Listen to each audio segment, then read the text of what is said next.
સુરતના પુણા વિસ્તારમાં ગટારિયા પાણી ઉભરાયા। દુર્ગંધ મારતા ગટરના પાણીની લોકો ત્રાહીમામ। છેલ્લા 1.5 માસથી સમસ્યા છતાં કોઈ નિકાલ નહીં। સ્થાનિકો દ્વારા મેયર સહિત અધિકારીઓની કરી છે રજૂઆત। સ્થાનિકોની વારંવાર રજૂઆત છતાં કોઈ કામગીરી કરવામાં આવી નથી। ગટરના પાણીની રોજચાલો ફાટે તેવી સ્થિતિ। તાત્કાલિક નિકાલ ન આવે તો ધરણા કરવાની ચીમકી। અત્યારે અહીંયા 40 થી 45 દિવસ આ પાણી નીકળે છે। બધા અધિકારીઓ રોજ સવારમાં આવે છે અને સવારે 9 થી 11 સુધી જ પાણી આ નીકળે છે અને માણસો અહીંથી અવર જવર વધારે છે। તકલીફ શું પડી રહી છે? કાદવ ને કીચડ થાય છે બધું અહીંયા।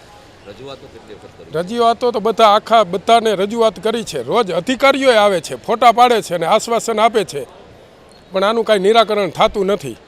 આ 1.5 મહિનાથી પાણીની કાયમિક સમસ્યા છે। અમુક બોરમાં પાણી ખરાબ ગરી ગયા છે, ઝાડા ઉલટી થઈ જાય છે અને અહીંયા 2 વાડીઓ છે, માર્કેટ છે, ટ્યુશન ક્લાસ છે, બહુ તકલીફ પડે છે ભાઈ।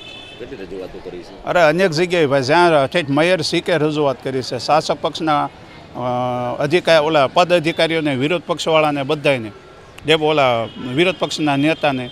શું માંગણી શું છે? અમારું જલ્દી વહેલા પાણી બંધ થઈ જાય, સારું થઈ જાય। પ્રશ્ન છેલ્લા 1.5 મહિનાથી આ લક્ષ્મણનગર કે જે સૌથી વધારે આ વિસ્તારનો લોકોની અવર જવર કરતો હોય તો આ વિસ્તાર છે।